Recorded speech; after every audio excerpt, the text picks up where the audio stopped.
Hello and everyone students, my self Mukesh Kumar Bhavsar. આપણે ભણી રહ્યા છીએ ધોરણ 9 બળ તથા ગતિના નિયમો, એકમ નંબર 9.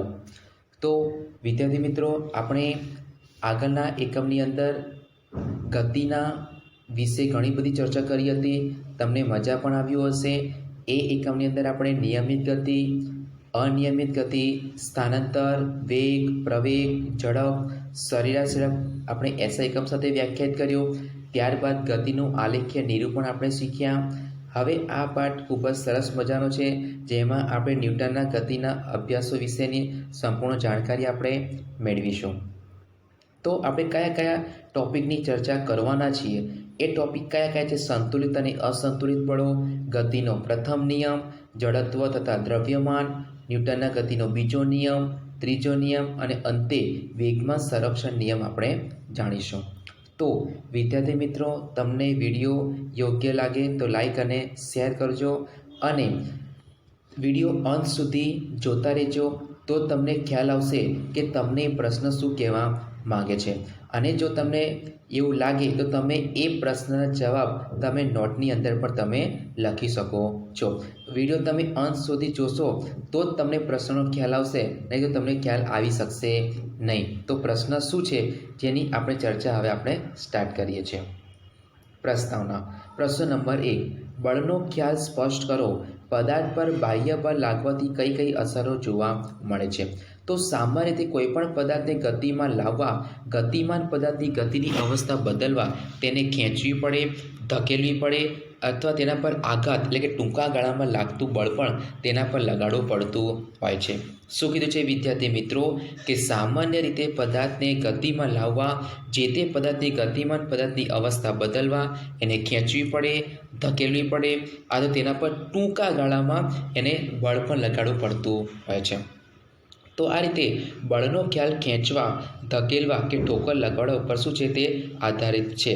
તમે જુઓ આકૃતિ નંબર 1માં, એ ધક્કો મારવાથી ટ્રોલી લગાડેલ બળની દિશામાં શું કરે છે? ગતિ કરે છે. બી એની અંદર તિજોરીના ખાનાને શું કરવામાં આવે છે? ખેંચવામાં આવે છે. સી આકૃતિમાં હોકી સ્ટિકથી દડાને આગળની તરફ તેને શું કરવામાં આવે છે? ઠોકર મારવામાં આવે છે. તો આ રીતે આકૃતિ એક પદાર્થને ધકેલવામાં આવે છે, ખેંચવામાં આવે છે, કાં તો એને ઠોકર મારવામાં આવે છે. તો માત્ર ગતિની અવસ્થા બદલી શકાય છે. બળ તો તમે કોઈ વાર જોયું પણ નહીં હોય અને આપણે માત્ર એનો અનુભવ કરી શકીએ છીએ. એટલે કે બળને જોઈ શકાતું નથી, પણ તેનો પ્રભાવ આપણે જોઈ શકાય છે, એટલે કે તેનો અનુભવ કરી શકાય છે. બળ લાગવાથી પદાર્થના વેગમાં શું થાય છે?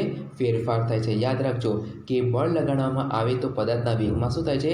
ફેરફાર થાય છે. એટલે કે વેગના મૂલ્યમાં ફેરફાર કરવા, એટલે કે પદાર્થની ગતિ ઝડપી કે ધીમી કરવા માટે, ગતિની દિશા બદલવા માટે કોનો ઉપયોગ કરવામાં આવે છે? બળનો ઉપયોગ કરવામાં આવે છે. બળ લગાડવામાં આવે તો પદાર્થનો આકાર, તેનું પરિમાણ એટલે કે તેનું કદ, સાઇઝમાં પણ આપણે તેમાં ફેરફાર કરી શકીએ છીએ. તો આ રીતે આકૃતિ 2ની અંદર એમાં બળ લગાડવા તો સ્પ્રિંગ આપણે ખેંચી શકીએ છીએ. બીની આકૃતિમાં બળ લગાડવાથી ગોળાકારનો જે દડો છે કેવો બની જાય છે? અંડાકાર બની જતો હોય છે. એની જગ્યાએ તમે ફૂક્કો પણ તમે લઈ શકો છો. તો બળ લગાડવામાં આવે તો જે ફૂક્કાનો એક ભાગ છે તેમાં અંડાકાર બનતો તમને જોવા મળશે. તો આ રીતે આપણે જે બળ છે એ બળ લગાડવાથી ઘણી બધી આપણે અસર આપણે જોઈ શકીએ છીએ અને તેને અનુભવ પણ આપણે કરી શકતા હોઈએ. ત્યારબાદ આપણે બીજો ટોપિક છે સંતુલિત અને અસંતુલિત બળો. તો પ્રશ્ન નંબર 2, સંતુલિત અસંતુલિત બળ વિશે સમજૂતી આપો. તો તમને આકૃતિમાં લાકડાનો એક બ્લોક આપ્યો છે. લીસી સપાટીવાળા સમક્ષ ટેબલ પર મૂકીને 2 દોરી એક્સ અને વાય બ્લોકના સામસામે છેડાઓ સાથે જોડેલું છે. તમે જોઈ શકો છો આકૃતિમાં લાકડાનો એક બ્લોક આપ્યો છે, લીસી સપાટીવાળો, જે સમક્ષ ટેબલ પર મૂકીને 2 દોરી તમને બતાવી છે એક્સ અને વાય, એ બ્લોકના સામસામે છેડાઓ સાથે જોડેલું છે. જ્યારે બ્લોકને બાંધેલી દોરી એક્સને બળ લગાડી ખેંચીએ તો બ્લોક કઈ બાજુ ખસવાની શરૂઆત કરે છે? જમણી બાજુ ખસવાની શરૂઆત કરે છે. ક્યારે? કે જ્યારે બ્લોકમાં બાંધેલી દોરી એક્સ છે એના પર જો બળ લગાડી દઈએ અને ખેંચીએ તો બ્લોક કઈ બાજુ ખસવાની શરૂઆત કરશે? જમણી બાજુ. અને જો દોરીને વાય તરફ ખેંચવામાં આવે તો બ્લોક ડાબી બાજુ ખસવાની શરૂઆત કરે છે. જો બ્લોકને બંને બાજુથી સમાન બળ દ્વારા ખેંચવામાં આવે તો બ્લોક ગતિ કરી શકતો નથી. તો આવા પ્રકારના બળોને શું કહેવામાં આવે છે? સંતુલિત બળો. તો જે બ્લોક છે એ બંને બાજુ સમાન બળ દ્વારા આપણે ખેંચી લઈએ તો બ્લોક ગતિ કરતો નથી. આ પ્રકારના બળોને આપણે સંતુલિત બળો કહેવામાં આવે છે. ત્યારબાદ છે સંતુલિત બળો શું છે? તો જે બળોની સંયુક્ત અસર હેઠળ પદાર્થ સ્થિર અવસ્થા અથવા ગતિમાન અવસ્થામાં ફેરફાર થતો ન હોય તો તે બળોને સંતુલિત બળો કહેવામાં આવે છે. શું કીધું છે વિદ્યાર્થી મિત્રો? વ્યાખ્યા શું કહેવા માંગે છે? કે જે બળોની સંયુક્ત અસર હેઠળ પદાર્થ સ્થિર અવસ્થા અથવા ગતિમાન અવસ્થામાં ફેરફાર થતો ન હોય તો આવા બળોને આપણે સંતુલિત બળો તરીકે ઓળખીશું. જ્યારે સંતુલિત બળોનું પરિણામી બળ કેવું હોય છે?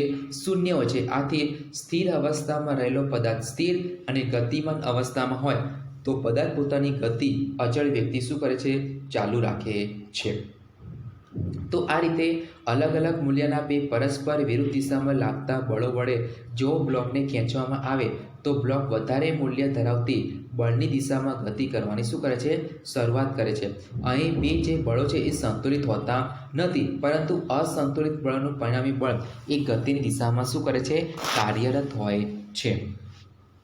ત્યારબાદ છે અસંતુલિત બળો, કે જે બળોની સંયુક્ત અસર હેઠળ સ્થિર અવસ્થામાં રહેલો પદાર્થ ગતિમાન અવસ્થામાં આવે અથવા ગતિમાન અવસ્થામાં રહેલો પદાર્થ એના વેગમાં એટલે કે ઝડપ કે દિશા બંનેમાં ફેરફાર થતું હોય તો આવા બળોને આપણે અસંતુલિત બળો તરીકે ઓળખીશું.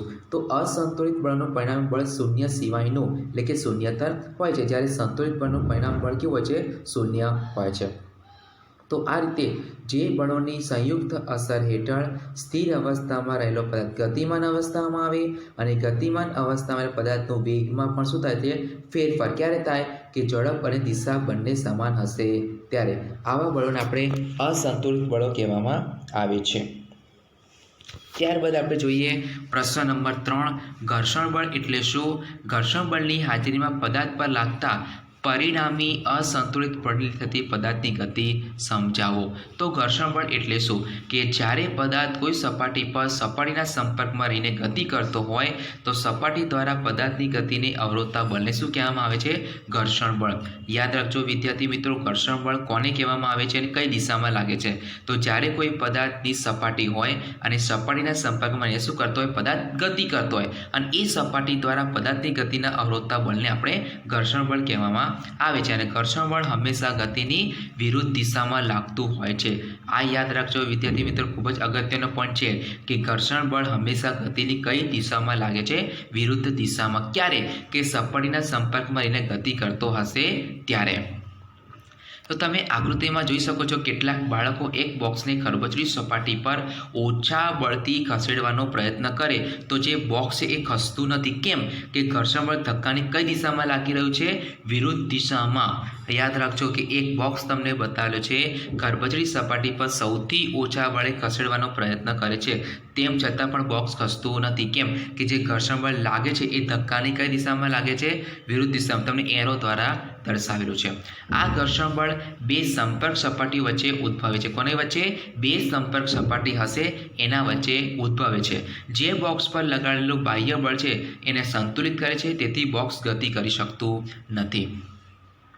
બીજો પોઈન્ટની અંદર જો બાળકો બોક્સને થોડા વધુ જોરથી ખસેડે તો પણ બોક્સ ખસતું નથી. કેમ?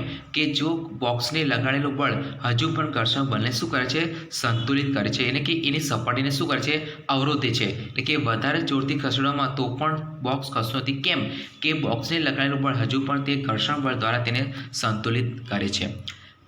ત્રીજા પોઈન્ટની અંદર બાળકો હજુ વધારે ધક્કો મારે તો લાગતું બળ ઘર્ષણ બળ કરતાં શું થાય છે? વધી જાય છે. એટલે કે તેના પર પરિણામી અસંતુલિત બળ લાગે છે. એટલે કે બોક્સ શું કરે છે? ધીમે ધીમે ગતિ કરવાનું શરૂ કરી દે છે. તો આમ કોઈપણ પદાર્થને ગતિશીલ રહેવા માટે કોઈપણ અસંતુલિત બળ સતત લાગતું રહેવું જોઈએ. શું કીધું છે કે કોઈપણ પદાર્થને ગતિશીલ રહેવા માટે તેના પર અસંતુલિત બળ સતત લાગતું રહેવું જોઈએ. દાખલા તરીકે સાયકલ ચલાવતી વખતે સાયકલ સવાર પેડલ મારતો હોય છે. તમે જોઈ શકો છો કે જ્યારે તમે સાયકલ ચલાવો છો એ વખતે સાયકલ સવાર સતત પેડલ મારતો હોય છે, અને જો પેડલ મારવાનું બંધ કરી દે તો એને સાયકલની ગતિ કેવી પડી જાય છે? ધીમી પડી જતી હોય છે. કારણ કે ઘર્ષણ બળ હંમેશા ગતિની કઈ દિશામાં લાગે છે? વિરુદ્ધ દિશામાં લાગે. જો સાયકલની ગતિ ચાલુ રાખવી હશે તો સાયકલ સવારે ફરીથી પેડલ મારવાનું ચાલુ કરવું પડશે. તો આમ કોઈ પદાર્થને પ્રવેગિત કરવા માટે તેના પર અસંતુલિત બળ લાગવું ખૂબ જ જરૂરી છે, તથા તેની ઝડપ અથવા તેની ગતિની દિશામાં જ્યાં સુધી અસંતુલિત બળ લાગે ત્યાં સુધી તેમાં સતત ફેરફાર થતો હોય છે. જ્યારે આ અસંતુલિત બળ સંપૂર્ણ દૂર કરવામાં આવે ત્યારે પદાર્થ ક્યાં સુધીમાં તે પ્રાપ્ત કરેલો વેગ ગતિ શું કરે છે? તેની ચાલુ રાખે છે. તો આમ કોઈપણ પદાર્થને પ્રવેગિત ગતિ કરવા માટે તેના પર અસંતુલિત બળ લગાડવું ખૂબ જ જરૂરી છે. તેની ઝડપ અથવા તેની ગતિની દિશામાં અસંતુલિત બળ લાગે ત્યાં સુધી તેમાં ફેરફાર થતો રહે છે. જ્યારે અસંતુલિત બળ સંપૂર્ણપણે દૂર કરવામાં આવે તો ત્યાર સુધી એ કેટલી ગતિ પ્રાપ્ત કરે છે ત્યાં પોતાની ગતિ ચાલુ રાખવી જોઈએ.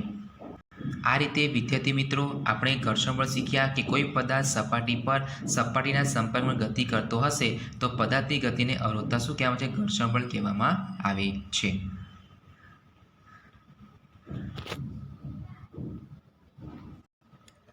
તો આ રીતે વિદ્યાર્થી મિત્રો આપણે સૌપ્રથમ સંતુલિત અને અસંતુલિત બળો વિશેની માહિતી મેળવી. ત્યારબાદ ઘર્ષણ બળ એટલે શું, તેને અવરોધતા બળ કઈ રીતે અસર કરે છે તેના ઉદાહરણ દ્વારા આપણે સ્પષ્ટ કર્યું. તો આ રીતે વિદ્યાર્થી મિત્રો પરીક્ષા તમને સંતુલિત બળો, અસંતુલિત બળોની વ્યાખ્યા પૂછી શકે છે, અને ઘર્ષણ બળ એટલે શું, કઈ દિશામાં તે લાગે છે.